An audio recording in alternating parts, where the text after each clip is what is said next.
Baik ya,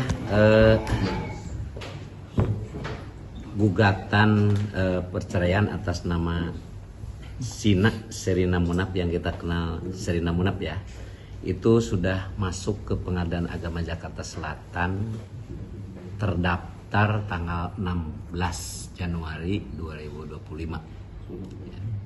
Jadi 2 hari yang lalu berarti ya. Udah masuk, kemudian sudah ditentukan jadwal sidangnya ya. Kalau di sistem informasi penerusan perkara sudah ada. Jadi ketika perkara masuk kemudian ditunjuk siapa majelis hakimnya, kemudian ditentukan hari sidangnya. Insya Allah persidangan yang pertamanya hari Kamis tanggal 30 Januari ya. Jadi pertanyaan dari media berkaitan dengan perkara yang sudah terdaftar atau tidak sudah terjawab ya. Jadi seperti itu. Jadi artinya silahkan diikuti perkembangannya. Kami Pengadilan Agama sudah menerima gugatan tersebut ya. Adapun informasi yang dapat disampaikan adalah hanya sebatas baru terdaftar gitu ya. Karena kalau kaitan dengan apa yang digugatnya segala macam nanti lihat perkembangannya di persidangan. Dan register itu termasuk nomor perkaranya, Pak. Baik. Register nomor perkaranya. Oh, ada, sudah daftar. Nomor 325 PDT.G 2025 PA Jakarta Selatan ya. Jadi kalau suratnya itu tertanggal 14 ya, 14 Januari baru didaftar atau terdaftar di Pengadilan Jakarta Selatan tanggal 16. Yang mendaftarkannya Sherina sendiri atau diwakili oleh kuasa hukum? Dia diwakili oleh kuasa hukumnya ya.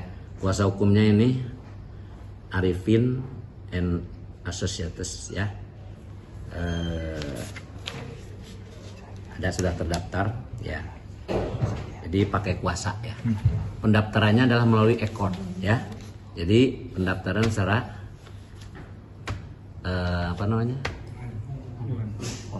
online gitu ya. Jadi terdaftarnya persidangan juga nanti persidangan secara litigasi biasanya seperti itu ya. Jadi kalau perkara sudah didaftar secara ekor ya, ekor itu kan electronic code ya. Jadi pendaftarannya secara elektronik, maka nanti persidangannya itu adalah secara elektronik juga ya. Seperti yang mungkin media bisa melihat tuh, nanti persidangannya dilaksanakan setelah upaya damai tidak berhasil, maka nanti jawab menjawab itu udah lewat elektronik.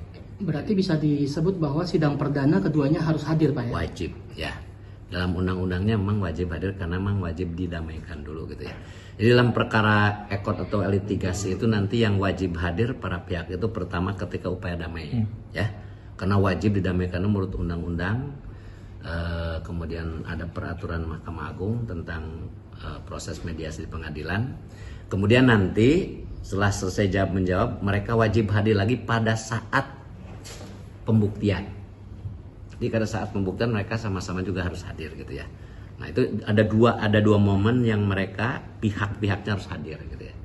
Dia nanti kalau contohnya awak media itu mau melihat perkembangannya itu paling-paling sidang pertama sama sidang pembuktian. Kalau sidang-sidang yang lainnya kan melalui email gitu ya. Cukup di-upload di aplikasi gitu ya, aplikasi Ekot ya, mereka sudah ya jawabannya, repliknya, duplikat seperti itu ya. Mas Sherina, ini hanya gugatan cerai saja atau ada gugatan? Ya, hanya gugatan cerai, murni gugatan cerai ya. Jadi tidak ada akumulasi gugatan dengan yang lainnya, hanya perceraian aja. Kalau kami lihat sepintas dari gugatannya, ya hanya perceraian saja. Kuno gini berarti nggak ada ya Pak? Tidak ada. Pokoknya tidak ada akumulasi dengan apapun. Kuno gini atau juga hal-hal yang lainnya gitu ya. Ini murni hanya gugatan perceraian.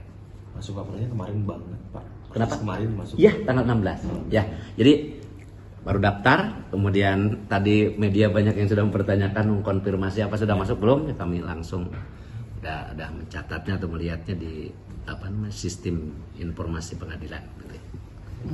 Oke. Usia pernikahan mereka itu? Kan tahu media baru nikahnya itu tahun 2020 ya.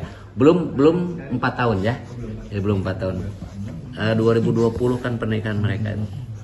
Ya. Sidang pertamanya agendanya apa tuh Pak? Agendanya upaya damai. Upaya damai. Tanggal 30 berarti 2 minggu ya. Ya. Sidang pertama itu biasanya agendanya agenda untuk upaya damai. Kalau para pihak dua-duanya hadir, maka langsung upaya damai.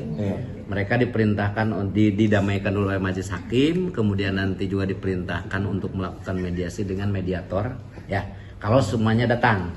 Tapi kalau contohnya belum datang, salah satu pihak biasanya majelis hakim memerintahkan kepada para pihak atau melalui kuasanya untuk hadir pada sidang berikutnya, tujuannya untuk mediasi. Itu kan wajib hukumnya. Ya. Oke, Pak. Oke. Kalau alasannya Pak, alasan yang disampaikan ada mungkin? Alasannya belum boleh disampaikan di sini karena perlu pembuktian nanti kan. Jadi ini sifatnya rahasia dan juga nanti sidangnya tertutup untuk umum. Jadi kami belum boleh. Itu termasuk pokok perkara. Tapi kami yakin para awak media pasti tahu kenapa sampai perkara yang diajukan. Tahulah kesibukan mereka ya dengan kerjanya masing-masing. Ya. Pak, kalau dari alamat apakah udah bisa semuanya? Oh sudah terpisah ya. Alamat sudah terpisah. Ini kalau penggugat ini beralamat di apa namanya di Kebayoran Lama. Kemudian kalau tergugat alamatnya itu di Serpong, Tangerang. Udah bisa rumah berarti Pak ya? Ya, ya. Lihat dari ininya. Ya. Oke ya.